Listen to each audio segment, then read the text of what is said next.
আপনার এলাকায় এটাকে কি নামে চিনে আমাকে বলুন, বলে জানান। আমরা তো এটাকে নর্মালি চাপড়ি বলি, ঠিক আছে? চাপড়িটা খেতে অনেক টেস্ট হয়। আমি চাল এক সপ্তাহ ভিজিয়ে রেখেছি, এর মধ্যে একটু রসুন দিয়ে ব্লেন্ড করে নিয়েছি, একটু শুকনো মরিচ দিয়ে আর একটা কাঁচা মরিচ দিয়ে ব্লেন্ড করে নিয়েছি। তো এরকম সুন্দর ব্লেন্ড করে নেবেন।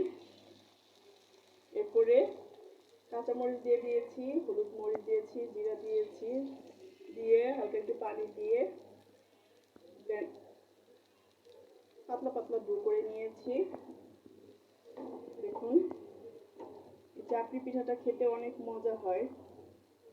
আমার এলাকায় তো এটাকে চাপড়ি বলে। এখন এটার মধ্যে আমি দিয়ে দিচ্ছি হচ্ছে ডিম। ডিমটা দিলে একটু বেশি ভালো লাগে খেতে। তো আমাকে জানান যে আপনার এলাকায় আপনারা এটাকে কি বলেন, ঠিক আছে? তো দেখুন, আমি ডিম দিয়ে দিচ্ছি, একটু পরে এটা ঢেকে দিব। 5 মিনিট ঢাকার পরই হয়ে যাবে, ঠিক আছে?